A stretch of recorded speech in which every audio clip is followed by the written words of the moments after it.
सियाह तरीन दिन के तौर पे देखा जाएगा।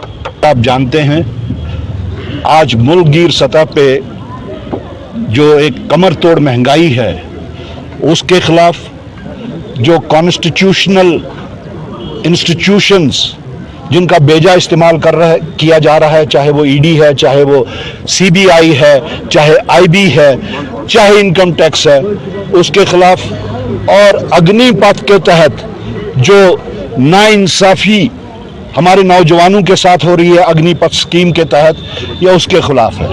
और साथ साथ जैसा कि आप जानते हैं कि आज 5 अगस्त भी है, इत्तेफाकन 5 अगस्त भी है, और ये वो 5 अगस्त है जिस दिन हमारी अर्स्टवाइल रियासत जम्मू कश्मीर के साथ बदतरीन तरीके का जो जुल्म हुआ, जो मजाक हुआ, जो हमें ह्यूमिलिएट किया गया, यहाँ के 1 करोड़ 20 लाख लोगों को जो ह्यूमिलिएट किया गया, उसके वास्ते भी प्रोटेस्ट है। देखिए, कहने को तो बहुत कुछ बोला जाता है, बोला तो ये भी गया है और बोला जाता है कि अच्छे दिन वापस आए हैं। मैं इस सब का आपको एक ही जवाब देना चाहूंगा कि हमारी गुजारिश है, बिलखसूस अर्स्टवाइल रियासत जम्मू कश्मीर की गुजारिश है कि हमें वही पुराने बुरे दिन जो है हमें वही लौटा दीजिए। उसमें दफा 370 भी आता है, उसमें 35A भी आता है, उसमें डेवलपमेंट भी आती है, हमारी मुलाजमतें भी आती हैं, हमारे ज़मीनों के हकूक भी आते हैं। हमें ये अच्छे दिन ज़रूरत नहीं है, हमें वही पुराने बुरे दिन वापस लौटा दीजिए। बाकी जहां तक डेवलपमेंट का ताल्लुक है, एक थिएट्रिक्स है, एक रिटॉरिक्स है, बातें बहुत हो रही हैं लेकिन ज़मीनी सतह पे नहीं। ये जहां तक 370 का ताल्लुक है, 370 के बारे में जब भी बात की जाए हिस्टोरिकल प्रोस्पेक्टिव में किए जानी चाहिए।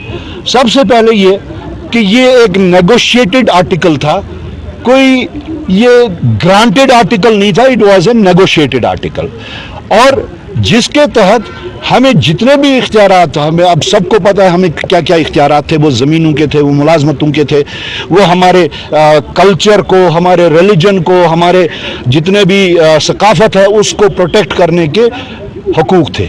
लेकिन हिस्टोरिकल पर्सपेक्टिव में जिस वक्त हम देखते हैं तो यही हकूक जो दफा 370 के तहत हमें मिले थे, यही हकूक 371A से लेके H सब क्लॉज वो 11 रियासतों को भी दिए गए, तब उनमें से तो किसी के नहीं हटाए गए।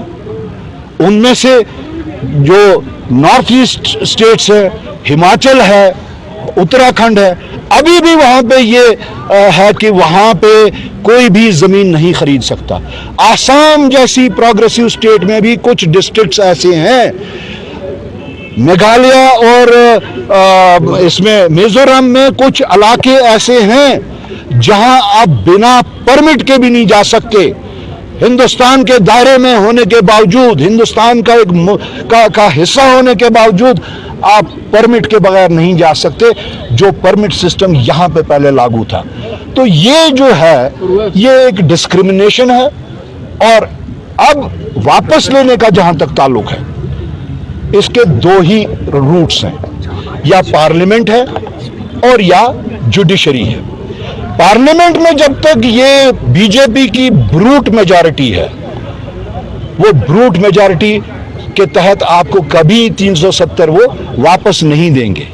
लेकिन जहां तक जुडिशरी का रूट जो है, वो हमें एक उम्मीद की किरण नजर आ रही है कि यहां की जुडिशरी अगर हमारे साथ इंसाफ करे, अगर बाज़ाब्ता जो जुडिशरी में आज तक 370 को लेके केसेस हुए थे उसकी जजमेंट्स को मलहूज़ नजर रखे, तो हमें कोई इसमें शक नहीं कि जुडिशरी से हमें हमारे खोए हुए हकूक जो हैं वो वापस मिलेंगे। सर, कल अगर पार्लियामेंट में आपको मेजॉरिटी मिले, क्या आप 370 को बहाल कर सकते हैं, और कब तक ये मेजॉरिटी आप हासिल करें? देखिए, ये तो आपका सतह पे आप दिखते नहीं है कहीं। ये तो आपका एक अटपटा सा सवाल है या हाइपोथेटिकल एक बात है।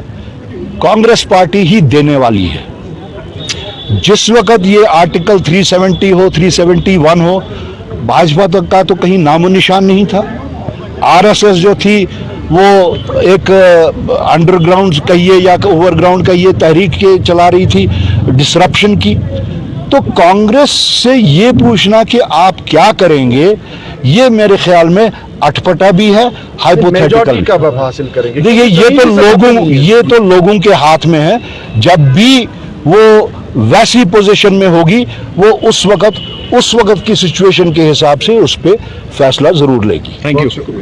जिस दिन हमारे वो हुकूक For advertisements in Channel 1, please contact on 700 644 869.